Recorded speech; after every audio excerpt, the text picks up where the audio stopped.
Os irmãos podem se assentar. Meus amados irmãos, que alegria estar com vocês. E quero cumprimentar a nossa igreja local com a graça e a paz do nosso Rei Jesus, esse Rei soberano que acabamos de contemplar pela palavra, pelas orações e pelos cânticos. E, irmãos, muito obrigado, viu, pelo cuidado para com a nossa família, obrigado pelas orações, pelas ligações, pelas mensagens. Nos sentimos muito cuidados por vocês. Na semana que passou estivemos um pouco ruinzinhos de saúde, não é? Mas agora, pela graça de Deus, os meninos estão quase 100%, um pouquinho de tosse, o catarrinho ali remanescente indo embora, mas nós louvamos e agradecemos o nosso Deus pelo cuidado dos irmãos. Também estamos felizes em ver aqui, né? Vovó Elza, Line, Mateus, e saber também que o papai, a Marcelão e a Alessandra estão bem, né, sem perigo, por conta das abelhas que os atacaram hoje à tarde. E vamos continuar em oração pela saúde do nosso pequeno Vincenzo. Vitão e Giovana não estão conosco, porque estão cuidando da febre do pequeno Vincenzo. Então vamos continuar em oração por esses amados. Meus irmãos, como vocês sabem, à noite nós estamos com a nossa série A Supremacia e a Suficiência de Jesus Cristo, uma série de exposições na carta de Paulo aos Colossenses. E hoje, como vocês já viram no boletim, todo o nosso culto ele está apontando em uma direção. E eu preciso, antes de nós avançarmos aqui, eu preciso trazer uma palavra de orientação aos irmãos. Nós estamos diante de um texto hoje que será exposto, maior do que todos nós. Nós estamos diante de um verdadeiro tsunami, ou de uma tsunami teológica, cristológica, absurda. Então eu sei que os irmãos já prestam muita atenção e lutam, mas hoje eu preciso de uma atenção maior de vocês. Hoje nós estamos com um texto que, além de ser o meu favorito, ele é o texto que mais deixa explícita a obra e a pessoa do Senhor Jesus Cristo. Então eu preciso que você, meu irmão e minha irmã, esteja plenamente atento ao que será dito, ao que será exposto. Vai ser um sermão, em alguns dados momentos, mais denso do que o normal, e a ocasião exige, o texto exige, mas eu tentarei, e eu orei, sei que os irmãos oraram, para que eu pudesse ser o mais claro, o mais simples possível, para que os irmãos possam se deleitar com essa revelação que nós temos da pessoa do Filho e da sua obra nesse texto que nós vamos trabalhar. Tá bom? Então, dita essa palavra de introdução, lute com seu coração, lute com os seus pensamentos, jogue o celular pela janela se for necessário, mas se o Senhor nos abençoar com a exposição desse texto hoje, as nossas vidas nunca mais serão as mesmas. Então, eu espero que, à luz dessa introdução, você esteja bem atento ao que vem, para a glória do nosso Deus. Amém? Então, meus irmãos, sem mais delongas, vamos à leitura do nosso texto base. Colossenses, capítulo 1, versos de 13 a 23. Colossenses, capítulo 1, versos de 13 a 23. Deixa eu colocar o cronômetro. Diz assim a Escritura: Ele nos libertou do império das trevas e nos transportou para o reino do Filho do seu amor, no qual temos a redenção, a remissão dos pecados. Este é a imagem do Deus invisível, o primogênito de toda a criação, pois nele foram criadas todas as coisas nos céus e na terra, as visíveis e as invisíveis, sejam tronos, sejam soberanias, quer principados, quer potestades. Tudo foi criado por meio dele e para ele. Ele é antes de todas as coisas. Nele tudo subsiste. Ele é a cabeça do corpo da igreja. Ele é o princípio, o primogênito de entre os mortos, para em todas as coisas ter a primazia. Porque aprove a Deus que nele residisse toda a plenitude e que, havendo feito a paz pelo sangue da sua cruz, por meio dele, reconciliasse consigo mesmo todas as coisas, quer sobre a terra, quer nos céus.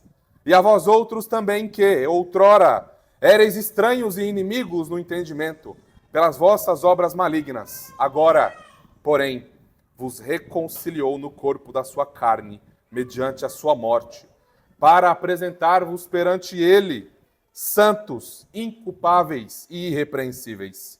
Se é que permaneceis na fé, alicerçados e firmes, não vos deixando afastar da esperança do evangelho que ouvistes e que foi pregado a toda criatura debaixo do céu, e do qual eu, Paulo, me tornei ministro. Irmãos, vamos rogar a graça do nosso Deus, mais uma vez, nessa hora. Pai Santo, uma vez mais, Senhor, apelamos ao Teu bendito e glorioso trono de graça, e o fazemos apegados e confiantes no Teu Filho Jesus. Pai Santo, nós temos aqui, ó Deus, um verdadeiro tesouro, que mostra e revela a nós a beleza, a glória e a supremacia do Teu Filho Jesus.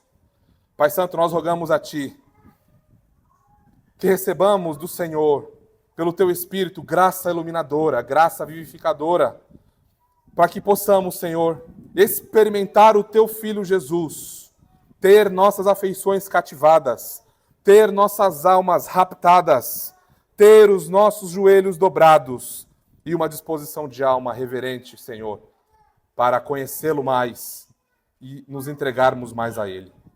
Pai Santo, por favor, edifique a Tua igreja, chame pecadores ao arrependimento, abra os olhos dos nossos filhos, Senhor, que possamos ver a glória sem igual, a supremacia sem igual do Teu Filho Jesus nesse texto, Senhor. E ao fazermos isso, que a Tua bênção nos acompanhe, para que possamos reverenciá-lo, amá-lo e nos entregarmos totalmente a Ele. Faça isso, Senhor, para a glória dEle, que possamos vê-lo nessa hora, que possamos contemplar o coração do Teu Filho Jesus a nós, nesse texto. Ó Senhor, e se isso acontecer, se o Senhor nos abençoar nessa noite, nós nunca mais seremos os mesmos. Então, por favor, Senhor, faça isso. Queime as nossas almas com a Tua palavra, com o conhecimento experimental do Teu Filho Jesus, pois é disso que nós precisamos, Senhor. E é nele que nós oramos e agradecemos. Amém e amém. Meus irmãos, o universo, ele é vasto, ele é amplo, ao mesmo tempo ele é silencioso, imponente. Galáxias dançam em órbita, estrelas explodem em silêncio. Planetas giram sem errar o compasso, e nenhum deles fala. Nenhum deles canta. Mas todos, de forma invisível, apontam para um nome, para uma pessoa. Antes que o tempo tivesse um primeiro segundo, ele já era. Antes que a luz brilhasse, ele já era luz. Antes que os anjos cantassem, ele já reinava. Esse não é um nome qualquer entre os homens, entre outros pobres quaisquer. Esse é o nome sobre todo nome. Jesus Cristo, a imagem do Deus invisível, o primogênito sobre toda a criação. Tudo, absolutamente tudo, foi criado por Ele, por meio dEle e para Ele. O universo é sustentado por Sua palavra. As leis da física obedecem à Sua voz. E o trono dEle não treme, nunca tremeu, nunca tremerá, nunca temerá uma derrota. Mas eis o mistério glorioso. Esse mesmo Cristo, majestoso, infinito, soberano, desceu. O Senhor das galáxias entrou no tempo, nasceu de uma mulher, caminhou em poeira humana e com mãos que moldaram estrelas foi pregado numa cruz para resgatar pecadores como nós. Olhar para Jesus é como abrir uma janela para a eternidade. Ele é a plenitude de Deus em forma humana. Nele vemos o Pai, nele vemos a glória, nele vemos o amor que sangra para reconciliar consigo mesmo todas as coisas. Hoje, ao olharmos para Colossenses, capítulo 1, versos de 13 a 23, não estamos diante de uma doutrina fria, não estamos diante de algo distante de nós. Nós estamos diante de uma pessoa viva, de uma pessoa gloriosa, de uma pessoa incomparável, de uma pessoa que podemos experimentar com as nossas almas. Estamos diante daquele que é supremo sobre tudo, que criou, que sustenta, que salva, que preserva e que voltará em glória para ser visto por todo olho, adorado por todo joelho e confessado por toda língua. Irmãos, hoje é o momento de tirarmos os olhos de nós mesmos e fixarmos os olhos nele, o Cristo que é antes de tudo. Irmãos, se Jesus Cristo parasse de sustentar o universo por um segundo, tudo viraria pó, inclusive você. Todos nós desapareceríamos se Cristo Jesus deixasse de nos sustentar. Aqui, portanto, vem a afirmação teológica que resume o sermão dessa noite. Jesus Cristo é incomparável e supremo sobre todas as coisas. Ele é supremo sobre a antiga criação, ele é supremo sobre a nova criação. No texto que lemos, consideraremos esses dois pontos, esses dois únicos pontos do nosso sermão.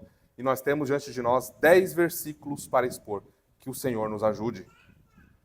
Primeiro ponto, portanto, Cristo é supremo sobre a antiga criação.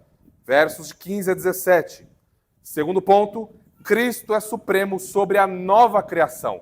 Versos de 13 a 14 e de 18 a 23. E o título desse sermão não poderia ser outro senão a supremacia de Jesus Cristo. Supremacia é uma palavra que nos remete a alguém que tem todo o poder, toda a autoridade, todo o domínio, sem igual. Então ele é supremo, a supremacia de Jesus Cristo. Olhemos então, meus irmãos, o primeiro ponto do nosso sermão, contemplando os versos de 15 a 17. Jesus é supremo sobre a antiga criação. Olhemos o versículo 15. Este é a imagem do Deus invisível. Pare aqui. Precisamos já parar aqui. Jesus é supremo sobre a antiga criação porque ele é a imagem do Deus invisível. E aqui nós precisamos considerar mais uma vez aquela heresia colossense. Lembram que nós temos falado ao longo dos sermões que havia algo que chamava a atenção de Paulo. Epáfras foi até Paulo em sua prisão domiciliar para relatar as coisas que estavam acontecendo na igreja de Colossos. Epáfras foi o plantador dessa igreja, e essa igreja estava passando por alguns problemas sérios, sendo um deles uma heresia que os comentaristas, os teólogos não sabem muito bem denominar, por isso heresia colossense, né, que é um nome que abarca de maneira geral tudo o que acontecia ali. Então a gente tem filosofia falsa grega tomando o coração da igreja, nós temos um cerimonialismo judaico e herético sendo também aplicado na igreja por judaizantes, nós temos adoração a anjos cativando o coração dos crentes em Colossos, nós temos legalismo, ascetismo, e tudo isso levava a uma direção: a negação da suficiência e do senhorio de Jesus Cristo na criação, na providência e na salvação. Então aqui nós chegamos literalmente naquilo que vai ser o argumento para tudo que vem depois. Até agora nós vimos a saudação, a ação de graças e a oração, a intercessão de Paulo pelos colossenses. E ele está aqui preparando o caminho para esse momento. Aqui nós temos tudo o que nós precisamos para combater os falsos ensinos, heresias destruidoras e de perdição, legalismo, desvios, idolatria e tudo mais que possa roubar os nossos olhos da bendita pessoa de Jesus Cristo. Então, Paulo agora começa mostrando a supremacia de Jesus Cristo e o chama de a imagem do Deus invisível. A imagem do Deus invisível, nós podemos considerar isso em dois sentidos. O primeiro deles é que ser a imagem do Deus invisível aqui é uma referência a Jesus ser filho do Pai, a ele ser filho de Deus. É importante mencionar que, nesse primeiro momento, nós estamos olhando para Jesus Cristo pré-encarnado, tá bem? Ele como supremo sobre a antiga criação, nós estamos considerando ele em seu estado pré-encarnação, o Cristo pré-existente, tá bem? Então, mais uma alusão a Gênesis 1, não é? Nós já vimos algumas alusões a Gênesis, né, nas duas últimas exposições, e aqui nós vemos que Adão e Eva foram criados à imagem de Deus, não é? A imagem de Deus os criou. Aqui, a ideia é que Jesus, como o segundo Adão, mesmo em seu estado pré-existente, mas sendo já Filho de Deus revelado a nós na Escritura, é eterno, consubstancial com o Pai, tanto Deus quanto o Pai é, tão glorioso quanto o Pai é, nós vemos que a glória que Cristo emana e emanava na eternidade era o padrão já estabelecido para o primeiro Adão. Então, o primeiro Adão ele é criado, ele é formado, um pacto é feito com ele, ordens são dadas a ele, e ele deveria seguir um padrão já estabelecido na eternidade pelo próprio Verbo divino, pelo Logos de Deus, por Jesus Cristo, antes mesmo do primeiro Adão existir. Então, quando o primeiro Adão vem à existência, ele não vem à existência, por mais que no texto de Gênesis, quando nós pegamos e lemos, não tenha nada além de Deus já vindo e criando. Lembrem que nós temos um princípio reformado de interpretação da Escritura chamado de analogia da fé. Com a analogia da fé, eu considero interpretação de textos à luz de toda a Escritura. E quando eu olho para Colossenses, por exemplo, e outras porções da Escritura, eu vejo que o Deus Trino cria Adão e Eva já com um padrão bem estabelecido. E aqui nós vemos qual é esse padrão. O padrão do Filho de Deus. O padrão de Jesus Cristo. Então, Jesus ser chamado em seu estado pré-existente de a imagem de Deus significa que ele está em uma relação com o seu Pai. Uma relação de profundo amor e afeto que perpassa toda a eternidade passada, a eternidade presente e a eternidade futura. Vocês notaram que o texto diz, ele é. Esse é pode não parecer importante no texto, mas lembrem que nós afirmamos um conceito de inspiração da Escritura, que é um conceito de inspiração verbal e plenária.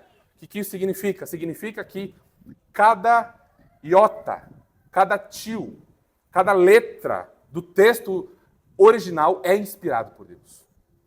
Nós queremos que cada palavra, vírgula, obviamente, é das nossas traduções, porque no texto original não tem vírgula, não tem pontuação, mas nós afirmamos que cada palavra, cada letra do alfabeto hebraico, do alfabeto grego, que constam nos originais, cada letra é plenariamente e verbalmente inspirada. Portanto, isso impacta quando nós lemos as Escrituras. E qualquer palavra é importante. Qualquer palavra, qualquer frase, qualquer sentença. Então, esse ele nos remonta, na sua configuração verbal e morfológica, ele nos remonta a um período que é anterior à criação, enfatizando aquilo que eu estou dizendo, que é o estado pré-encarnado de Jesus Cristo. Ainda não há criação. É Pai, Filho e Espírito na eternidade, e Paulo, portanto, recebendo essa revelação e trazendo aos Colossenses para que eles, de uma vez por todas, parassem de brincar e de desviar os olhos de Jesus Cristo.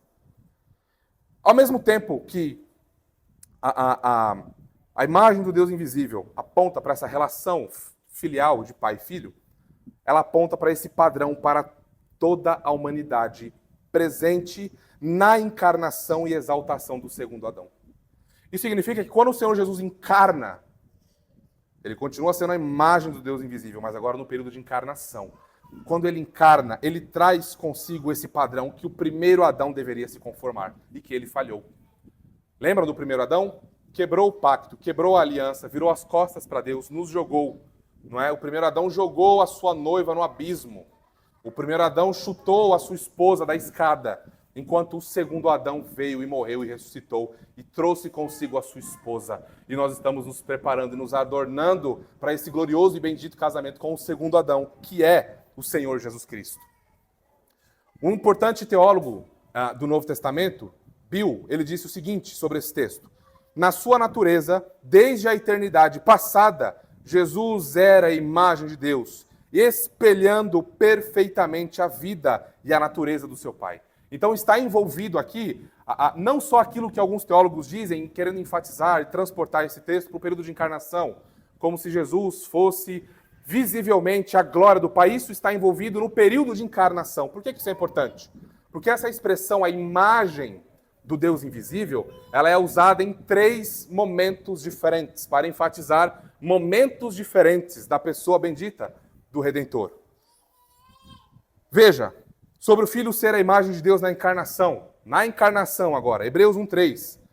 Ele é o esplendor da glória e expressão exata do seu ser. O ser é o Pai, mostrando que Jesus Cristo, na encarnação, verdadeiramente homem, é também plenamente Deus, trazendo consigo a glória que nenhuma criatura pode ter. A glória do Pai consigo, a majestade do Pai consigo. Vejam agora sobre o Filho ser a imagem de Deus na sua exaltação. Exaltação agora é um período distinto, porque nós temos, na encarnação, Jesus Cristo está em seu estado de humilhação. Lembram? O rei servo é em seu estado de humilhação. Ele veio para servir, não para ser servido e dar a sua vida para resgate de muitos. Então ele se humilha. Ele é como a ovelha indo ao matadouro que não abre a sua boca. Mas há um outro estado. Depois de sua morte, ele ressuscita ao terceiro dia, e aí então começa o seu estado de exaltação, onde ele, portanto, é glorificado, ascende aos céus, assenta à destra do Pai na majestade, mas ainda plenamente homem e plenamente Deus. Então vejam, 2 Coríntios 4:4 usa agora a imagem de, essa expressão, a imagem do Deus invisível, olhando para a sua exaltação, provando para a gente que ele continua sendo plenamente homem, glorioso e plenamente Deus. 2 Coríntios 4:4, nos quais o Deus deste século cegou o entendimento dos incrédulos, para que lhes não resplandeça a luz do evangelho da glória de Cristo, o qual é a imagem de Deus. Depois os irmãos quiserem podem dar uma olhadinha no contexto que clareia um pouquinho melhor, tá? Então o ponto aqui, irmãos, é nós considerarmos que o Filho, ele é a imagem de Deus em 3 momentos. Na pré-encarnação, na encarnação e pós-glorificação, em sua exaltação.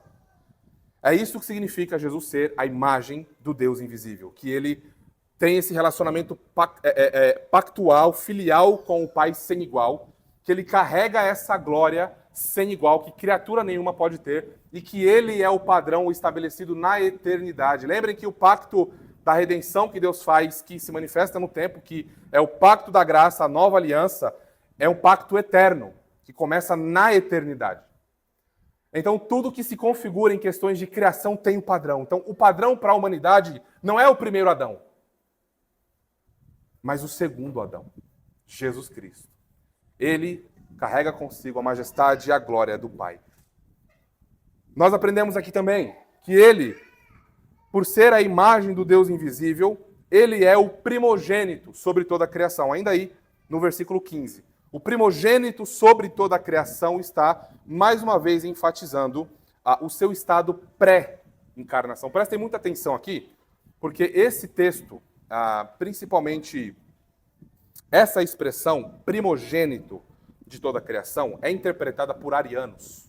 Arianos vocês sabem quem são, mas lembrando, são aqueles hereges que desde os primórdios da história da igreja vêm negando a plena divindade do Senhor Jesus Cristo, dando a ele o status de criatura. Ele é um ser muito glorioso, ele é um ser celestial, mas ele é criatura. Ele até pode ser chamado de Deus, mas com D minúsculo. Ele é um Deus como Satanás no texto de 2 Coríntios 4:4, que nós lemos, é chamado de Deus. É nesse sentido que Jesus pode ser chamado de Deus. Mas Jesus não pode, segundo eles, ser chamado de Criador eterno. Não pode ser chamado de Yahvé, junto com o Pai e o Espírito. Para essas pessoas, eles interpretam esse texto, nós já vamos interpretar corretamente, alertar os irmãos como interpretar isso corretamente, a importância disso. Mas eles, ao interpretarem esse texto especificamente de maneira errada, errônea e herética, eles comprometem toda a salvação de quem os ouve e a deles mesmos. Eles rebaixam a gloriosa pessoa de Jesus Cristo revelada aqui a mera criatura, ao mero anjo, um arcanjo que foi criado. Então é importante a gente olhar para o texto mais uma vez. Olhemos para ele. O primogênito de toda a criação. O problema todo reside na interpretação dessa palavra primogênito. Porque quando nós olhamos para a palavrinha primogênito, o que vem na sua mente? O primeiro filho. Ou o primeiro em uma ordem de coisas, não é? Só que nós não lemos a Escritura assim, porque nós estamos há pelo menos 2000 e alguns anos de distância de um texto oriental, escrito em grego, numa cultura diferente. Uma cultura judaica, uma mentalidade judaica. Então eu preciso ler esse texto com um pouco mais de cuidado. Então o que é que significa primogênito? Primogênito aqui, irmãos, não pode nunca, jamais ser interpretado como o primeiro de uma cadeia de coisas a serem criadas, senão o que foi explicado anteriormente não faz sentido. Então, notem como o que nós temos aqui diante de nós é um efeito dominó, é um efeito cascata. Vai cada vez mais aprofundando e abrindo mais a nossa visão, o nosso coração, e a gente vai vendo a glória de Jesus Cristo aqui. Então, como que nós entendemos primogênito? Vamos lá. Não significa, portanto, que Jesus Cristo é o primeiro a ser criado, certo? Na cultura judaica, nós temos um contexto em que essa palavrinha é usada muitas vezes, mas não necessariamente se referindo a alguém em uma ordem de criação ou alguém que vem primeiro. Importante mencionar que nós temos uma outra palavrinha em grego que poderia ser usada aqui, para realmente dizer que Jesus Cristo é uma criatura. E aí não teria sombra de dúvidas. É criatura e pronto, acabou. Mas essa palavra não é assim. Não é ela que Paulo usa. Aqui, primogênito significa que essa pessoa que é chamada dessa forma, que é descrita assim, é que ela tem direito a todas as coisas. Ela herda todas as coisas. Ela tem domínio sobre tudo e sobre todos. Vejam, por exemplo, a linguagem que é usada no Antigo Testamento, Deuteronômio 21:17. Mas ao filho da aborrecida reconhecerá por primogênito, dando-lhe dobrada porção de tudo quanto possuir, porquanto aquele é o primogênito do seu vigor. O direito da primogenitura é dele. É alguém que tem direito, ele herda, ele tem posses, tem algo que pertence a ele, está em seu nome, e ele tem direito. Essa é a ideia de primogênito. Agora, vejam a mesma linguagem de Paulo, muito semelhante, lá em Hebreus 1, de 1 a 2.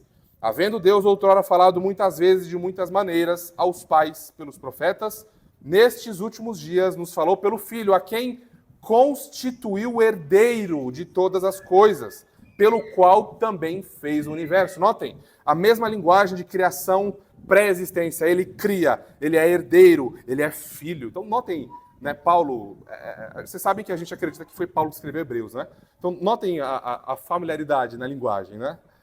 Assim, nós também temos mais um exemplo. Aqui, nós precisamos ser um pouquinho mais exaustivos, para vocês terem substância e vocês verem a glória do Filho desde o Antigo Testamento, usando essa linguagem para mostrar a glória e a realidade que há cumpridas em Jesus Cristo. Vejam agora Davi, tipologicamente, né, em sombras e tipos, sendo feito por Deus primogênito. E notem que Davi é o caçula, Davi é o filho mais novo.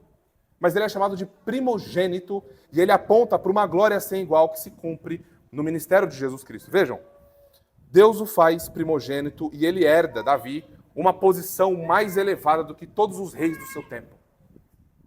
Ele recebe um trono que seria eterno. Ele recebe uma aliança que também seria eterna. Vejam, Salmo 89, 27 a 29. Falo-ei, Deus falando com Davi, falo-ei, por isso, meu primogênito, o mais elevado entre os reis da terra. Conservar-lhe-ia para sempre a minha graça e firmo com ele a minha aliança. Farei durar para sempre a sua descendência e o seu trono como os dias do céu. Em teologia bíblica, nós chamamos isso de pacto davídico. Lembram que Deus desenvolve e revela o seu plano redentivo na história da redenção por meio de alianças, por meio de pactos. Então nós temos o pacto da redenção feito na eternidade, nós temos feito com o Pai, com o Filho, com o Espírito, de salvar a criação caída em pecado, e daí vem a predestinação, a eleição, a expiação definida, a perseverança dos santos, a intercessão do Filho como sacerdote, o seu ensino como profeta, o seu cuidado para com a criação, para conosco como rei, enfim, né, tudo descende, vem daí, não é? Tudo desce daí. Aí nós temos o pacto com Abraão, nós temos o pacto com Noé, aí nós temos o grande pacto feito com Moisés, com a nação de Israel, o pacto davídico feito aqui, revelado a nós, feito com Davi, e todos esses pactos vão revelando facetas do Evangelho até que se cumpre plenamente em Jesus Cristo. Aí, onde se cumpre o pacto da graça, como nós assim o chamamos. Então, notem que o padrão de Jesus Cristo como Rei divino pré-existente, antes das coisas serem criadas, antes da antiga criação nascer, foi o modelo para ele mesmo se tornar o Rei divino humano da nova criação. Então, o que isso significa, irmãos? Que ele é o primogênito sobre, A melhor maneira de compreender esse texto e traduzir é que ele é primogênito sobre toda a criação. Então, é por isso que nós, ao olharmos para isso e vermos essas interpretações tão chulas, tão ridículas, basta nos compreendermos aspectos de hermenêutica, de contexto histórico-cultural, e nós veremos a glória do Filho não ser rebaixada pelos hereges, mas ver a glória de Jesus Cristo cada vez mais ser exaltada. Porque conforme a gente vai avançando nesse texto, a coisa vai ficando mais profunda e mais gloriosa. Olha o versículo 16 agora. Por que que ele é a imagem do Deus invisível? Por que que ele é o primogênito sobre toda a criação? A resposta vem aqui, ó. Pois nele foram criadas todas as coisas nos céus e sobre a terra, as visíveis e as invisíveis, sejam tronos, sejam soberanias, quer principados, quer potestades. Tudo foi criado por meio dele e para ele. Irmãos, olhem a glória disso. Ele cria todas as coisas. Por isso que ele é o herdeiro, o soberano, aquele que tem a primazia sobre a antiga criação. Porque ele criou. Paulo está falando para nós e alertando e escancarando os nossos corações, dizendo: ei, Colossenses, ei, vocês que me ouvem, Jesus Cristo é maior do que tudo. Pense em algo bom para você, pense em algo grande para você. Pense naquele seu sonho, aquilo que você quer conquistar. Pense naquilo que é algo de primeira grandeza para você desse lado do céu. Pensou? Cristo é maior do que isso. Isso daí não chega a 1% da glória do Filho, porque o Filho criou todas as coisas. É esse o ponto. Se Cristo fosse uma criatura, um ser criado, então os hereges estavam certos. Jesus Cristo não é tão maravilhoso assim, não é tão soberano assim, não é tão bom assim. Ele é um dentre vários. E às vezes é assim que nós tratamos o Senhor. Ele é alguma coisa na nossa agenda. Ele é alguma coisa no meio da semana. Ele é alguma coisa numa quinta-feira à noite. Ele é alguma coisa, um fio de pensamento num sábado na madrugada. E aí no domingo eu venho aqui para a igreja. Irmãos, vocês estão lendo esse texto comigo? O texto diz: nele foram criadas todas as coisas, nos céus e sobre a terra, as visíveis e as invisíveis, galáxias, planetas, as asas de uma borboleta, a glória de uma abelha. Ele criou todas as estrelas, os seres humanos, o seu coração, tudo aquilo que se possa ver. Mas ele também criou coisas angelicais, seres angelicais, os quais a heresia colossense estava dizendo que, olha, vocês precisam ser aperfeiçoados. A santificação de vocês, a salvação de vocês, vocês creem em Jesus, muito bom. Mas olha, vocês precisam ser aperfeiçoados, está faltando alguma coisa em vocês. O que é? Vem ver esses anjos, olha a glória disso. Nossa, vejam, contemplem. Olha essa filosofia. Olha isso. Você já parou para pensar na glória de você usar um kippah, o talit, o shofar, uma arca da aliança, você ser judeu para o mundo, um povo que quase, permitam-me aqui a licença poética, fundou a terra, antigo, você ser chamado e ser reconhecido como filho de Abraão, não de maneira espiritual, mas física.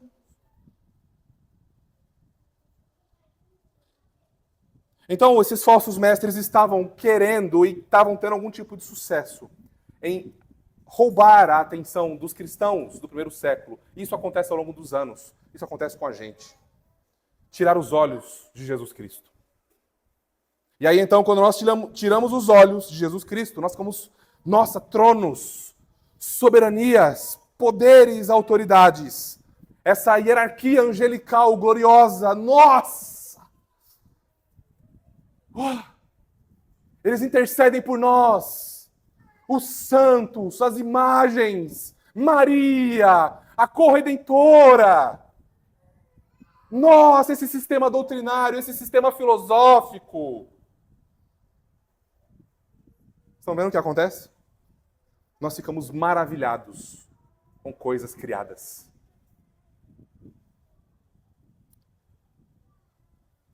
Mas notem que esses seres angelicais, bons ou ruins, eles foram criados. São criaturas. Eles foram feitos por Cristo e para Cristo. Eles só estão vivos porque Cristo Jesus os sustenta. Ele é o Criador. É dele a glória, não das coisas criadas, não dos anjos. O ponto central aqui, irmãos, é o seguinte. Cuidado com as coisas que têm tirado os seus olhos da bendita e gloriosa pessoa de Jesus. O que é? Tem coisa sim tirando os seus olhos da bendita pessoa de Jesus. Você sabe o que é. Queime isso, jogue isso no lixo. Chute isso para longe da sua vida e para longe da sua família. Não negocie o Criador pela criatura. Não negocie, não tire os olhos. Jesus Cristo é superior a tudo. Deixe-me provar isso ainda mais para você. Romanos 8, 35, 38 a 39. Quem nos separará do amor de Cristo? Será tribulação, angústia ou perseguição? Ou fome, ou nudez, ou perigo, ou espada? Porque eu estou bem certo de que nem a morte, nem a vida, nem anjos, nem os principados, nem as coisas do presente, nem do porvir, nem os poderes, nem altura, nem profundidade, nem qualquer outra criatura poderá separar-nos do amor de Deus que está em Cristo Jesus, nosso Senhor. Não há necessidade de temer seres espirituais, seres angelicais, sejam demônios, seja o que for. Nós estamos em Cristo Jesus, e se estamos em Cristo Jesus, nós vivemos para Ele, respiramos para Ele, trabalhamos para Ele, dormimos para Ele, morremos para Ele, ressuscitamos para Ele, fazemos tudo para Ele. Ele é o Criador de todas as coisas. Sem Ele não há lógica nas coisas, sem Ele nada tem sentido. Sabe por que você anda aí batendo cabeça para cima e para baixo, não tem constância, não permanece firme? Porque você está tirando os olhos de Jesus Cristo. É por isso que a tua vida não tem sentido, não tem propósito. Por isso que quando você consegue alguma coisa, você tem aquele momento de borboleta no estômago, felicidade por alguns minutos. E no outro dia você já está triste de novo. Inconstante. Não tem firmeza, não tem segurança. Por quê? Você está dependendo da criação. Você encontra na criação, você busca na criação aquilo que só Jesus Cristo pode dar. Esse é o problema das nossas vidas. Nós buscamos na criatura aquilo que só o Criador pode dar. Então, irmãos, estejamos atentos aqui. Não devemos ser enganados por nada na criação. Alguma coisa gloriosa, bela, bonita? Dê glória a Deus, porque foi Ele quem criou. Dê glória ao Filho, pois Ele é a imagem do Deus invisível, o primogênito sobre a criação. E Ele criou todas as coisas. Olhem lá, vejam a glória expandindo, versículo 17.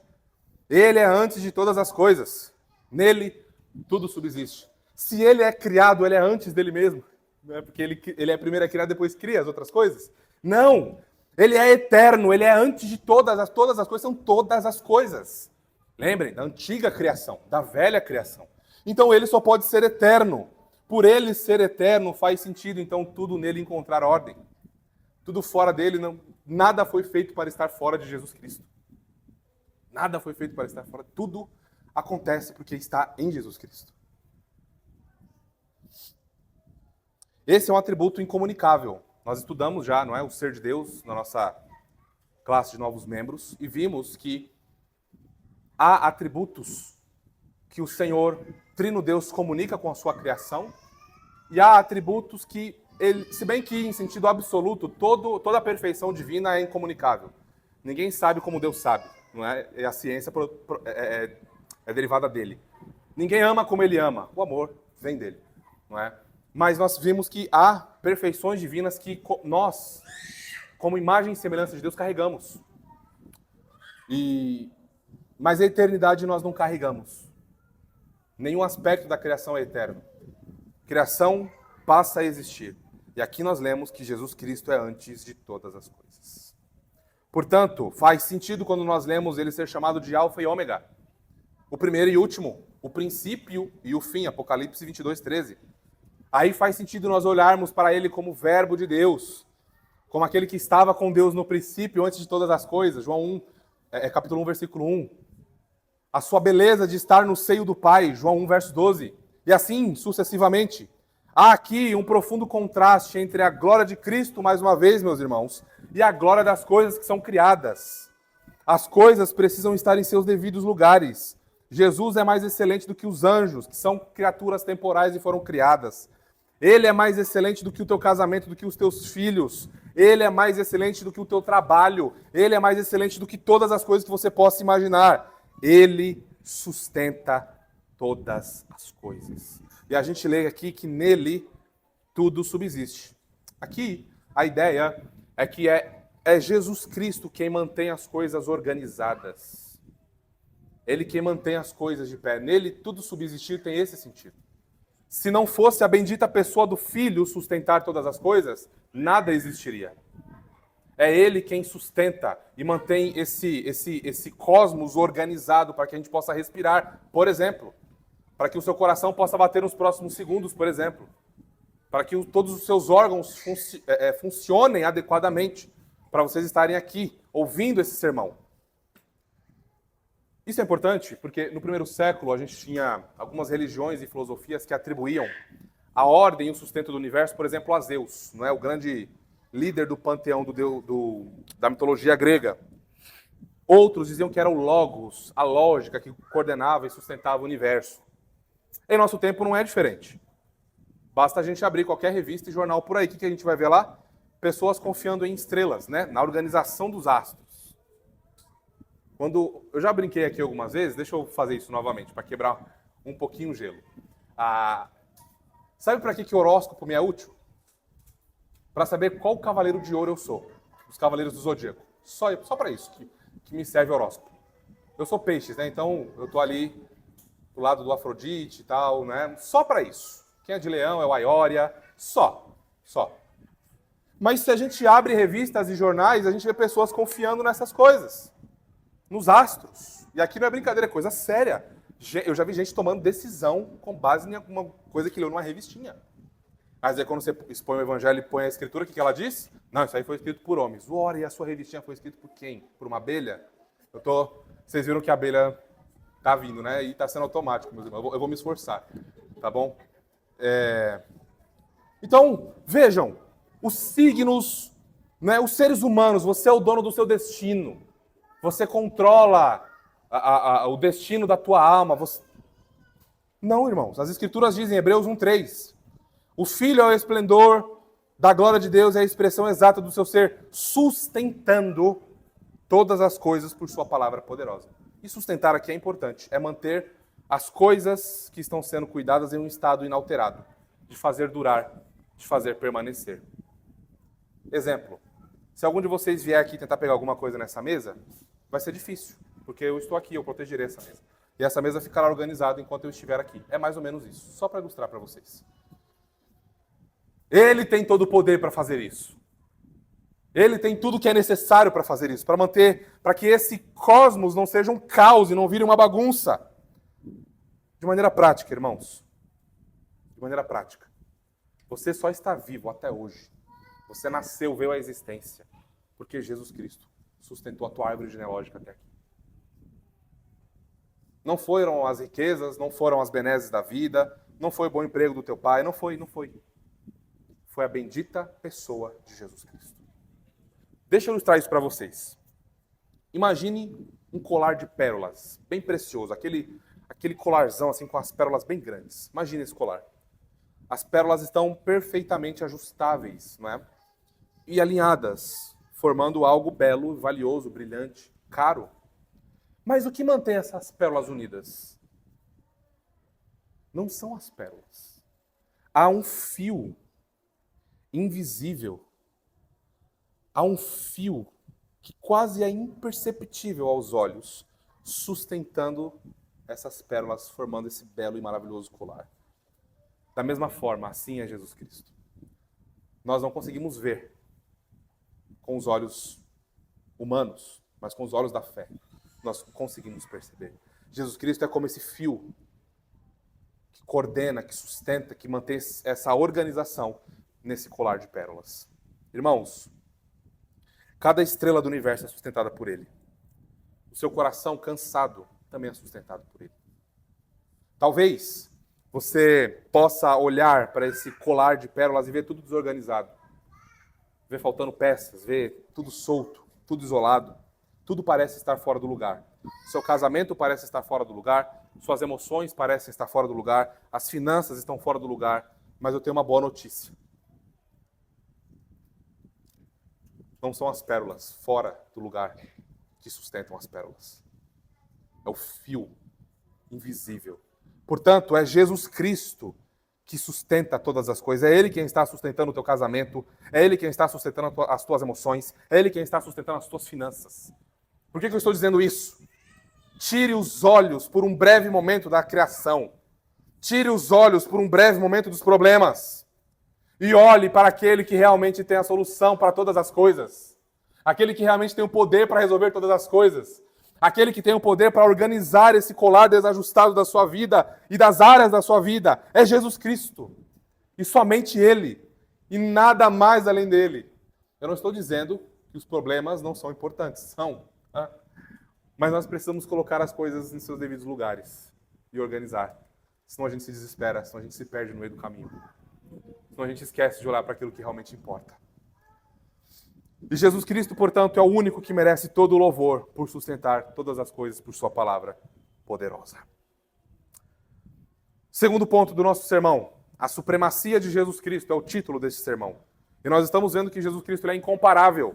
Ele é supremo sobre todas as coisas. Vimos a sua supremacia sobre a antiga criação e agora nós vamos ver a sua supremacia sobre a nova criação. E aqui nós vamos considerar, vocês viram que nós mudamos a ordem um pouquinho, né? Nós vamos considerar os versos de 13 a 14 e de 18 a 23, tá bom? Então vamos lá. Jesus Cristo é supremo sobre a nova criação porque ele é o Redentor. Vamos considerar agora os versos de 13 a 14. Vamos lá ler. Ele nos libertou do império das trevas e nos transportou para o reino do Filho do seu amor, no qual temos a redenção, a remissão dos pecados. Todos os homens nascem sob um reinado. Todos os homens nascem sob um governo. Há um rei, entre aspas, sob as almas de cada pessoa que nasce. E o texto nos diz que esses homens estão debaixo de um império. Eles são cativos a esse império, assim como escravos o são aos seus senhores. Os escravos não têm liberdade para fazer o que eles querem, não têm recursos para fazer o que eles querem. Eles são escravos. Então todo ser humano nasce escravo. E o texto diz que esses homens são cativos a um império chamado de Império das Trevas. É o império do inferno. É o império onde Satanás é o Deus com D minúsculo deste século. Onde todos aqueles que estão ainda sob a velha criação, debaixo de maldição divina, se encontram. Pessoas sem condições nenhuma de sair dessa condição por suas próprias forças, porque eles são escravos. Há um reinado sobre eles, há um domínio sobre eles. Eles não podem dizer assim, agora eu quero sair dessa condição. Eles não conseguem e eles não querem. Porque eles estão mortos em seus delitos e pecados. Essa linguagem de estar cativo ao império das trevas é uma linguagem de depravação total. Todas as faculdades corrompidas pelo pecado, todas as emoções, desejos, tudo corrompido pelo pecado. É esse grande tentáculo que está em todos os lugares e em cada compartimento da alma do ser humano. O ser humano, portanto, está completamente corrompido. Sua vontade é livre no sentido de fazer aquilo que ele, como escravo, tem vontade de fazer. O homem é livre no sentido de fazer aquilo que ele, como escravo do império das trevas, tem vontade de fazer. E o que alguém morto em escuridão espiritual e miséria deseja? Se entregar cada vez mais à escuridão espiritual e miséria. A realizar os seus desejos, a realizar as suas paixões. Apenas uma ação divina do Pai, como nós vimos no texto. O Pai é o sujeito, né? O Ele que transporta que liberta esse pecador morto em seus delitos e pecados, numa outra realidade, no reino do Filho do seu amor, e ele o faz no poder do Espírito. Há uma ação unilateral de Deus em vir a essa pessoa que é escrava e libertá-la, em transportar esses escravos do pecado a uma nova realidade de vida, de luz e de perdão de pecados e de justificação. Assim como os governantes poderosos transportavam aqueles que eram conquistados por eles para uma outra determinada região, Da mesma forma, o Senhor soberano, o Trino Deus, portanto, ele nos transporta. Aqueles que ele conquistou, aqueles que ele venceu, aqueles que ele despojou do império das trevas, ele traz para si e planta numa outra realidade. É só o Senhor quem pode fazer isso. Então, quando falarmos em livre-arbítrio, lembremos de falar livre-arbítrio escravo. Escravo para fazer aquilo que a tua vontade, escrava do pecado, quer fazer. E aqui, portanto, nesse resgate, somos feitos novas criaturas. Aqui é onde a nova criação começa. A linguagem de regeneração, de libertação do cativeiro babilônico, egípcio, do nosso pecado começa com essa ação da graça soberana em nós. Da graça vencedora, irresistível, justificadora de Deus, vindo a esse homem, quebrando os grilhões, quebrando as correntes, as amarras, e aí então dando verdadeira liberdade a esse pecador que antes jamais desejava o Senhor, mas agora, liberto, regenerado, salvo, ele deseja e ele quer, porque ele não é mais escravo do império das trevas. Somos batizados no corpo do Filho quando isso acontece, a sua igreja, por conta desse resgate gracioso. E é por isso que agora nós vemos que Jesus Cristo ele é o cabeça da nova criação, porque ele é o cabeça da igreja. Olhem comigo os versos 18 a 19 nesse momento. Ele é a cabeça do corpo da igreja. Ele é o princípio, o primogênito de entre os mortos, para em todas as coisas ter a primazia. Esse Cristo que é Senhor sobre a criação, é Senhor sobre o seu corpo, a igreja, porque ele a comprou com o seu sangue. A igreja pertence a ele, os eleitos pertencem a ele. Se você está em Cristo Jesus, você não pertence a si mesmo, pertence ao Senhor. E é por isso que o corpo de Cristo não deve obediência a ninguém. A igreja de Cristo Jesus não deve obediência a ninguém, a político nenhum, a rei nenhum, a governante terreno nenhum, a nenhum papa, a nenhum pastor, a nenhum bispo. Por isso que os cristãos não vivem do jeito que querem. Há um rei sobre eles, há um cabeça sobre eles, guiando-os, protegendo-os, nutrindo-os. Alguém que se diz cristão e vive do jeito que quer, e faz as coisas que quer, e não está nem aí para a Escritura, não está nem aí para o cabeça da igreja, é alguém que, infelizmente, se auto-engana. Não nasceu de novo, é escravo do pecado, porque agora as suas vontades são governadas por um outro rei. Houve uma mudança de reinado, irmãos. Houve uma mudança de senhorio. Houve um transporte do império das trevas para o reino do Filho do seu amor. Houve um transporte das trevas para a luz, da morte para a vida, do sepulcro para a glória. Houve uma mudança. Então, alguém que se diz crente e vive de maneira desgovernada, e vive de maneira ilimitada, vive sempre no limite, como dizem, né? É alguém que não entendeu bem as coisas do Evangelho. Pode ser alguém muito simpático, muito desejoso do Evangelho, mas é alguém que ainda permanece perdido. Porque o Senhor é o cabeça dessa alma. Ele pertence a um corpo que é governado por Jesus Cristo. E o Senhor Jesus Cristo garante isso de tal forma que ele dá o seu Espírito e sela para garantir a bendita promessa de transformação, de regeneração, de santificação nas nossas almas. Então, nós não fazemos o que nós achamos legal no culto a Deus, por exemplo. Seria tão legal, né, se a gente apagasse as luzes. Vamos, Léo, apaga só as luzes da frente. Vai dar um efeito legal. Vai ficar escuro. Nossa, vai ficar tão aconchegante. Talvez as crianças até durmam. Né? Vamos colocar uns refletores aqui. Nossa. Irmãos, nós temos um cabeça. Nós temos um rei. A ordem na igreja. A ordem na vida do crente. A ordem nas coisas de Deus. O culto não é para agradar as pessoas. O culto não é para nos agradar. O culto nós prestamos. Nós não assistimos culto. Nós não vamos ao culto como vamos ao cinema. Nós precisamos nos preparar para o culto a Deus. Precisamos orar no sábado pedindo que Deus nos visite com graça, que nós vejamos Ele com os olhos da fé mais glorioso, mais exaltado, mais maravilhoso, mais majestoso.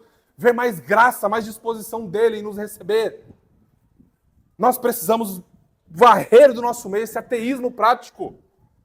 Esse ateísmo que sequer... Quando a gente pergunta assim, como é que você está aplicando os sermões que você está ouvindo? Você não sabe responder. Nós somos bons ouvintes de sermões, mas como é que nós estamos aplicando na nossa vida? Ouvir sermões não transforma ninguém. Nós vimos hoje pela manhã Judas. Quem foi melhor ouvinte de sermão do que Judas? Não há ninguém aqui que possa se comparar com ele. Então, meus irmãos, nós precisamos levar isso a sério. Nós somos crentes. Antes de qualquer outra coisa, se você carrega o nome de cristão sobre você, lembre-se disso, há um cabeça sobre você. Há uma glória sobre você. Pessoas em trevas, mortas, desejam ver essa glória, a diferença em você. Ou será que você é só mais um no meio da multidão? Ou será que as trevas são tão poderosas, à luz desse Cristo glorioso, que ela consegue suplantar a luz do Evangelho em você? Ou será que você nunca saiu das trevas?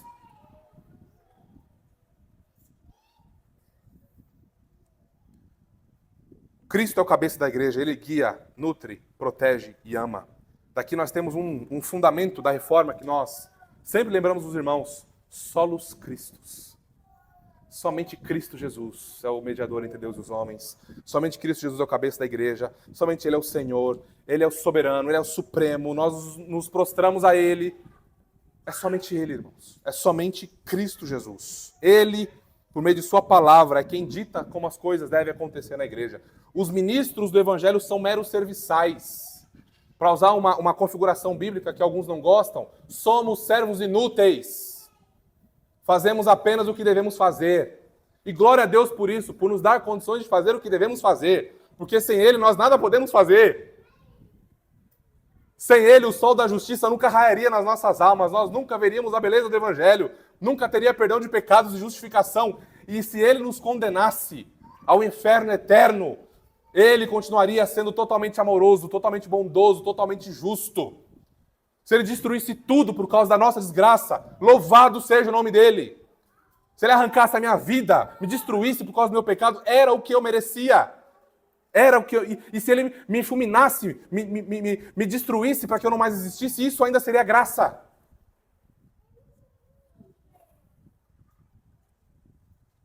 Esse é o horror do pecado diante da glória, da graça do nosso Deus. Então, os ministros do Evangelho são servos. Servos dos servos do povo de Deus. Devem se humilhar. Não estão acima como aqueles que governam, que reinam. Estão abaixo como aqueles que, se necessário for, se ajoelham para que as pessoas pisem neles e cresçam e avancem e ascendam. Esses são os verdadeiros ministros do Evangelho, que amam o Senhor e amam a igreja e dão a vida por ela. É por isso, irmãos. É por isso que nós, às vezes, vamos a alguns de vocês. Irmão, está errado, irmão. Irmão, reforma a sua vida. Irmão, para com isso. Irmão, larga isso. Porque, irmão, nós temos um cabeça na igreja. E ai de nós se não formos a vocês e exortar vocês. E ai de vocês se não vierem a nós e nos exortar também, vendo as coisas erradas acontecerem. Ai de nós se virarmos as costas para o nosso cabeça, para o nosso Senhor. Ai de nós. Destruição nos aguarda. Amargura e tristeza profundas nos aguardam. E nós fazemos isso porque nós fomos chamados para isso. Pastores são chamados para isso, para supervisionar o rebanho. O rebanho deve supervisionar os seus pastores, todos debaixo do único cabeça soberano da igreja, Jesus Cristo, nosso Senhor. E agora nós vamos considerar que Ele é o supremo, ou tem a supremacia sobre a nova criação, porque Ele é o primogênito de entre os mortos. Agora nós vamos considerar a ressurreição do Filho. Olha lá, verso 18. Ele é a cabeça do corpo da igreja. Ele é o princípio, o primogênito de entre os mortos, para em todas as coisas ter primazia. Vejam, mais uma vez, tudo subsiste nele. Ele sustenta tudo. Ele tem primazia de tudo. Ele herdou tudo. Tudo pertence a Ele. Não há um átomo fora da existência que não pertence a Jesus Cristo, que Ele não diga é meu, me pertence. E o verso 19, porque aprove a Deus que nele residisse toda a plenitude.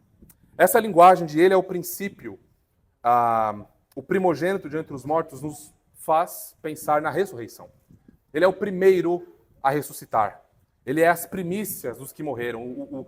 Ele é o primeiro da nova criação que surge. Lembrando que Ele é Deus homem. Vou enfatizar a sua humanidade, tá bem? Ele é o primeiro homem que ressuscita da nova criação. Ele é que dá o start da nova criação. E aqui está, não vou aprofundar nisso, quem sabe um momento a gente faça uma série de sermões sobre isso, mas aqui está a mudança da observância do Shabat, do sábado para o domingo. Porque há uma nova criação. Há um dia que ainda continua cumprindo o seu propósito de nos lembrar que há uma eternidade vindo.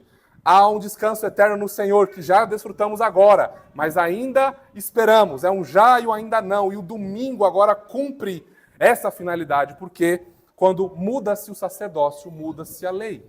E aí nós temos, portanto, esse transporte do dia. O mandamento moral permanece, mas o dia muda porque o dia não é moral.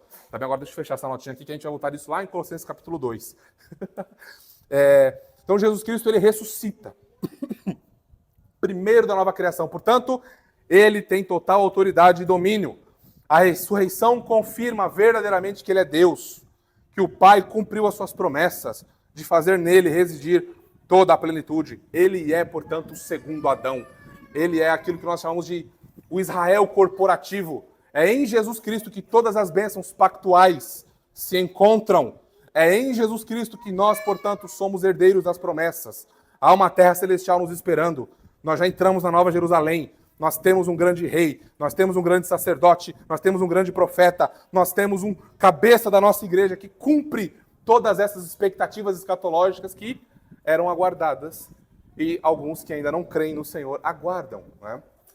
Essa linguagem de residir nele toda a plenitude enfatiza simplesmente que, olha, o que vocês estão buscando? Vocês querem sabedoria? Vocês querem divindade? Vocês querem ser celestial? Olha aqui, ó, Colossenses 2,9. Porquanto nele habita corporalmente toda a plenitude da divindade. Ele é Deus. Ele é Deus soberano, junto com o Pai e com o Espírito. Então o que você quer? O que a tua alma deseja? Vá a Jesus Cristo. É conhecimento? Nele habita, neles estão ocultos todos os tesouros da sabedoria e do conhecimento. É segurança que você quer? Ele é o pastor da igreja, ele é o cabeça da igreja, ele é rei. É intercessão, oração que você quer? Ele está intercedendo pelo seu povo, creia nele, descanse nessas verdades. É medo do futuro que você tem?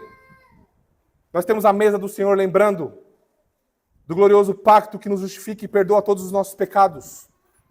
Que ao crer nele, se você morrer agora, você está seguro nele. Descanse nisso, olhe para isso e ele tem poder e autoridade para fazer isso. Vamos avançar, irmãos. Prometo que está quase no final, tá? Ele é Senhor da reconciliação. Então, irmãos, notem a grandeza disso. Deixa eu voltar aqui um pouquinho. Olhem a grandeza. Ele é supremo sobre a nova criação. Ele é supremo na antiga, ele é supremo na nova. Não sobra nada. Ele é Senhor de tudo. Ele é Redentor. Ele é o cabeça da igreja. Ele é o primogênito de entre os mortos. Tudo isso sendo garantido por Deus o Pai, cumprindo as profecias, cumprindo suas promessas. E agora nós vamos ver que ele é o Senhor da reconciliação. Versos de 20 a 23. Ele reconcilia todas as coisas nos céus e na terra. Vamos olhar agora o versículo 20. E que, havendo feito a paz pelo sangue da sua cruz, por meio dele, reconciliasse consigo mesmo todas as coisas, quer sobre a terra, quer nos céus. Ué, reconciliar consigo mesmo todas as coisas, na terra e nos céus. Ué, então o liberalismo tem razão? Então os liberais têm razão? Então os progressistas têm razão? Porque eles afirmam que no final de tudo, independente de como você viva, independente da sua fé no Senhor, todos serão salvos no final. Tem até um livro escrito por um herege chamado Rob Bell, fez sucesso aí nos últimos 20, 30 anos, chamado O Amor Vence, O Amor Venceu, alguma coisa assim. Que livro horroroso, irmãos. Não leia, só se você quiser ler em tons apologéticos, né? Mas não gaste seu dinheiro, não. Que livro horroroso. Você precisa corromper toda a Escritura, um verdadeiro apóstolo do inferno. Todo mundo é salvo no final. Todo mundo será ressurreto e passará a eternidade com o Senhor no final. Onde está a justiça de Deus nisso? Onde está o amor de Deus nisso? Não há. Não há. Todas as coisas, por causa do pecado, caíram em desordem. Tudo. O pecado colocou todas as coisas fora do lugar. Animais, plantas, tudo morre, tudo envelhece, tudo apodrece. Tudo está, portanto, debaixo de maldição divina. Porém, a sabedoria eterna do Deus Trino fez tudo voltar à ordem, sob o cabeça da nova criação, Cristo Jesus.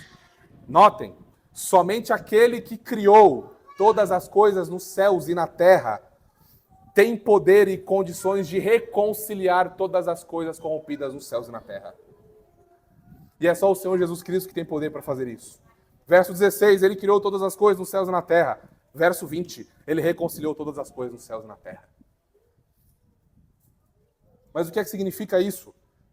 Todas as coisas, então, todo mundo vai ser salvo no final? Não, irmãos, a linguagem é que tudo será renovado. É que essa terra que foi corrompida, Deus não vai simplesmente tacar fogo e criar uma nova. O teu corpo é importante, ainda que ele se decomponha, a depender do tempo que você estiver morto, mas tudo será renovado. Essa criação que hoje vemos, ela será renovada. Ela terá uma glória muito maior. O sol aquecerá muito mais. Aliás, o próprio Senhor Jesus, em Apocalipse, é descrito como sol, não é, que ilumina a Nova Jerusalém. E ele tem aquecido as nossas almas e os nossos corações desde que nascemos de novo. Quando a consumação acontecer, essa criação terá uma glória sem igual. Não haverá mais pecado, mais dor, pranto. Não haverá esses desajustes que nós temos de lidar.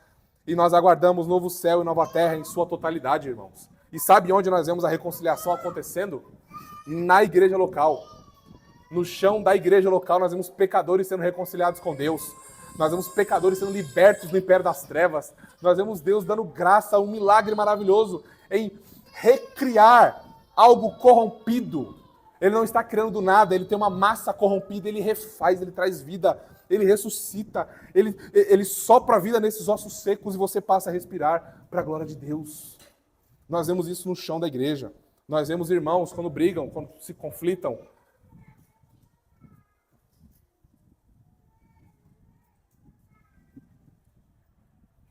Quando nós nos desentendemos, nós vemos isso acontecer no chão da igreja, um milagre da reconciliação. Irmão, me perdoa. Irmão, eu te respondi mal. Irmão, eu pequei. Assume o dano para manter a paz. Quem pecou? O Senhor Jesus pecou para ele ser condenado no Calvário? Ele pecou para ele receber bofetadas em seu rosto? Ele pecou por receber uma coroa de espinhos? Ou para receber uma coroa de espinhos? Ele merecia ser cuspido? Ele merecia ter seus lábios rasgados? Ele merecia ter o seu lado furado? Ele merecia, morrendo de sede, quase asfixiando, pedir água e dar vinagre? Ele merecia, você merecia por causa do seu pecado, eu merecia por causa do meu pecado, mas ele veio e assumiu o dano. Eu vou, Pai, e salvo a minha noiva. Eu vou e recebo o justo e santo juízo do Senhor sobre mim. Eu vou. Então nós devemos assumir danos, irmãos. Ah, mas eu isso. Assuma danos. Ah, mas eu aquilo. Você não tem justiça nenhuma. Assuma os danos. Peça perdão. Busque reconciliação, se é que você está no Redentor. E essa reconciliação, ela tem origem, vejam no texto, na paz pelo seu sangue, enfatizando a glória da encarnação do Verbo. Esse Verbo glorioso, pré-existente, ele vem, ele assume para si a plena humanidade, ele assume para si a nossa carne, ele nasce de uma mulher, ele é um bebezinho, ele chora, mas sem pecado, ele se desenvolve, ele cresce, vive uma vida justa para que nós pudéssemos ser justos e recebe sobre si a nossa injustiça. Interessante nós mencionarmos que no primeiro século, os imperadores, eles também estabeleciam paz ao subjugar inimigos. Então Cristo também subjugou todo o império das trevas, lá do versículo 13 e 14. E a voz está sumindo, hein? Subjugou todo o império das trevas ao dar a sua vida, o Cordeiro de Deus, que tira o pecado do mundo. Irmãos, nada pode contra o senhorio de Jesus Cristo. Quem pode se opor à sua glória e poder? Ninguém. Ninguém pode. E nós veremos isso se concretizar na segunda vinda. É por isso nós ansiamos com grande anseio, permitam-me aqui o pleonasmo, ansiamos com grande anseio, esperamos com grande expectativa a vinda do nosso Senhor. E aqui, caminhando quase para o final, ele reconcilia pecadores mortos, versos 21 e 22, olha lá. Que outrora éreis estranhos e inimigos no entendimento, pelas vossas obras malignas. Agora, porém, vos reconciliou no corpo da sua carne, mediante sua morte, para apresentar-vos perante ele santos e culpáveis e livres de qualquer acusação. Inculpáveis e irrepreensíveis. Eu acabei avançando aqui, interpretando irrepreensíveis. Reconciliar aqui, se você não sabe o que é reconciliar, é restaurar alguém a uma relação favorável ou amigável que foi rompida, depois de uma ofensa. O que está acontecendo aqui é que nós rompemos com o Senhor. Nós o ofendemos. Nós o desprezamos. Nós fechamos os punhos e dizemos: nós não queremos o Senhor, nós te odiamos, nós somos o nosso Deus, as leis que nós vamos seguir são as nossas. Nós dissemos isso ao Senhor com a nossa vida obstinada de pecado. E aí então o Senhor vem e nos reconcilia, nos chama para si de maneira incondicional e gratuita. E qual era a nossa condição antes? Vejam. Inimigo do entendimento. O que significa? Significa que com o nosso pensar, nós rejeitávamos tudo que Deus ensina, tudo que Deus requer do ser humano. Nós rejeitávamos. Inimigos do entendimento. Chamávamos o mal de bem e o bem de mal. Nós pensávamos e planejávamos a impiedade. Lutávamos para aplicar a nossa rebeldia contra o Senhor. E isso se manifesta no texto, olha lá. Por meio das vossas obras malignas. Então, nós somos inimigos no entendimento e isso se manifesta na prática. Que são obras malignas. É isso aqui, ó. Praticar o que se pensa e planeja o que se pensa fazer. Exemplo. Irmãos, como que alguém pode se alegrar em tráfico humano? Como que alguém pode se alegrar em roubar criancinhas pequenas e frágeis e vender os seus órgãos para conseguir dinheiro? Como que alguém faz uma coisa dessa? Como que pessoas celebram isso? O que é isso? Obras malignas, inimigos do entendimento. Como que alguém pode consumir conteúdos sexuais com crianças que foram roubadas de seus pais e feitas escravas sexuais e estão gravando vídeos na internet? Como que alguém pode se alegrar em ver isso? Como que alguém tem a possibilidade de ter alguém que foi sequestrado, roubado de seus pais, abusado desde a infância, violado desde a infância? Como que alguém pode se alegrar em ver essas coisas e ter a possibilidade disso diante de si, numa tela de telefone? Como que alguém pode fazer isso? Se alegrar nisso? Buscar por isso? Inimigo no entendimento. Obras malignas. Como que alguém pode se entregar à feitiçaria? Matar crianças? Matar animais? Para adorar certos deuses? Como que alguém pode se alegrar em roubar? Como que alguém pode se alegrar com a violência, com a mentira, com o engano? Assim vive um morto em seus delitos e pecados. Para citar alguns exemplos. Pecados obstinados, sem aplicação duradoura da palavra de Deus na vida, nunca demonstra arrependimento verdadeiro e nunca abandona pecados de estimação. Inimigos do entendimento. Obras malignas acompanhando. 1 João 3,8. Aquele que pratica o pecado procede do diabo, porque o diabo vive pecando desde o princípio. Para isto se manifestou o Filho de Deus, para destruir as obras do diabo. A ideia de 1 João aqui não é que um eleito nunca vacile algumas vezes, mas a ideia aqui do texto é que alguém que vive na prática habitual. Sabe assim? Você é crente, mas nada mudou na sua vida? É exatamente esse o cenário. Seu coração não foi transformado. Inimigo no entendimento, obras malignas acompanhando. Mas olha, mediante a sua morte, mediante o sangue da sua cruz, os eleitos são beneficiados por meio da graça de Deus. Por mais que esse cenário seja horrível, por mais que esse cenário seja devastador, destruidor, horripilante, desesperador, há esperança. Porque Jesus Cristo morre, se entrega por pecadores assim, por pecados mais assombrosos que nós poderíamos mencionar. Ele se entrega e olha o que ele faz. Ele se entrega pelo sangue da sua cruz, ele sangra, ele morre para apresentar-vos perante ele santos. Então agora esses pecadores horrorosos, inimigos do entendimento, são separados, recebem nova vida. Eles são separados do mundo das impurezas. Eles não são mais agentes de obras malignas, mas agora eles são, sabe o quê? Zelosos de boas obras. Tito 2,14. Eles odeiam essas coisas, eles militam contra essas coisas. Eles querem mais pureza, eles querem conhecer mais o Senhor e o poder da sua ressurreição, e se perder nele, ser achado nele, ser batizado nele, e abandonar essa vida promíscua, rebelde, inimiga no entendimento e repleta de más obras. Mas não só isso.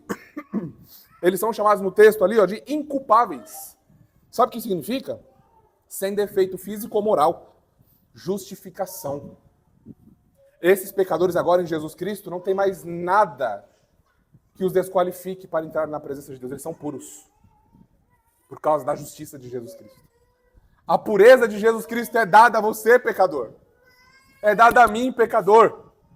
A pureza, a justiça, a glória de Jesus Cristo agora pertence a você, nele e pertence a mim. Não são mais os nossos pecados que ditam como vivemos, ou que somos, ou como planejamos a nossa vida. Mas não para por aí. O texto continua e fala irrepreensíveis. Nós vamos ser apresentados assim, sem acusação. Ninguém poderá se levantar no dia do julgamento. E quando o Senhor chamar você, vinde, benditos de meu Pai, para o reino que vos tenho preparado desde a fundação do mundo. Ninguém poderá se levantar. Ei! O André, o Elson, o Ezequiel, a Aline, ninguém poderá levantar a voz. Ninguém. Porque agora nós temos um advogado junto ao Pai. Jesus Cristo justo. E unidos a Ele pela fé, não nós. É loucura dizer que nós podemos produzir isso. O que um criminoso pode fazer para diminuir sua pena? Ter boa conduta? Fazer cursos bíblicos? O que alguém morto em delito e pecado, condenado ao inferno eterno, pode fazer para diminuir a sua pena?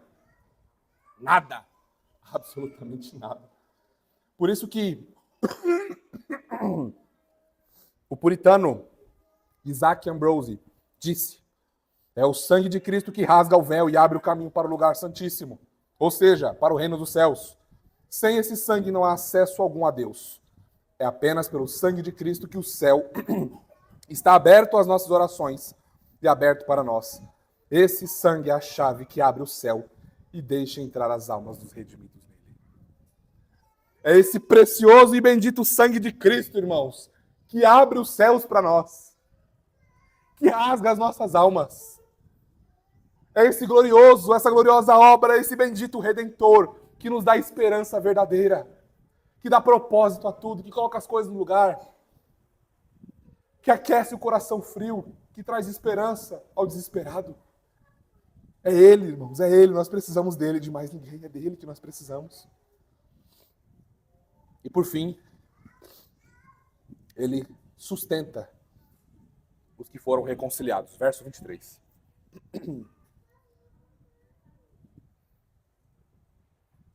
Esse é o último subponto, tá? É o final. Se é que permaneceis na fé, alicerçados e firmes, não vos deixando afastar da esperança do evangelho que ouvistes e que foi pregado a toda criatura debaixo do céu, e do qual eu, Paulo, me tornei ministro. A marca de alguém que foi reconciliado, portanto, que nasceu de novo, que agora, apesar de estar com os pés na terra, está com o coração na glória e com o pensamento do Senhor Jesus, é esta. Alguém que ama Jesus de verdade acima de todas as coisas, seguirá caminhando e seguindo o bom pastor. Essa é a marca de alguém que foi reconciliado. Ele continua caminhando. É vale da sombra e da morte? Ele continua caminhando. É tentação? Ele continua caminhando. É Satanás enchendo o saco? Continua caminhando. São as provações, as lutas, os inimigos da fé? Ele continua caminhando. Ele ouve a voz do bom pastor. Ele segue o bom pastor. Trancos e barrancos? Ele segue o bom pastor. Inimigos, sai da frente! Eu quero o Senhor, eu vou seguir o meu rei. Ninguém tira os meus olhos dele. Arrancaram os olhos. Arranca os meus olhos da fé que eu quero ver. Ninguém tira os meus olhos dele. Eu estou nele. Ele é meu. Eu sou dele. Essa é a marca de alguém que foi reconciliado. Esse alguém jamais deixará afastar a bendita esperança do evangelho da sua vida, da sua alma, que ele ouviu e que foi pregado com fidelidade. Por outro lado, o afastamento contínuo e obstinado da fé, o afastamento das questões básicas do evangelho, o afastamento da leitura bíblica, o afastamento da oração, o afastamento do culto doméstico, o afastamento de uma vida de piedade, o afastamento de meditar no Senhor, o afastamento, a frieza espiritual, isso se aumentando, isso caminhando, isso se fortalecendo, demonstra que nós estamos de alguém que nunca nasceu de novo. Porque a marca de alguém que nasceu de novo é que, por mais que passe por momentos assim, ele passa por essa crise e se levanta mais forte, porque a graça do Senhor o acompanha. Devemos permanecer na esperança do evangelho que ouvimos, irmãos. O que nós temos ouvido? O que é que nós temos ouvido domingo após domingo? Quais são as pregações? O que foi pregado hoje de manhã, você lembra? O que o Senhor tem ministrado às nossas almas? O que o Senhor tem exortado na nossa igreja? Como que você tem aplicado o que você tem ouvido? Como? Responda. Como? Você consegue ver o Senhor trabalhando no seu coração? Você consegue ver o Senhor reformando a sua alma, o seu coração, dando a você uma disposição mais reverente, mais amorosa? Você consegue ver isso? Você precisa ver isso.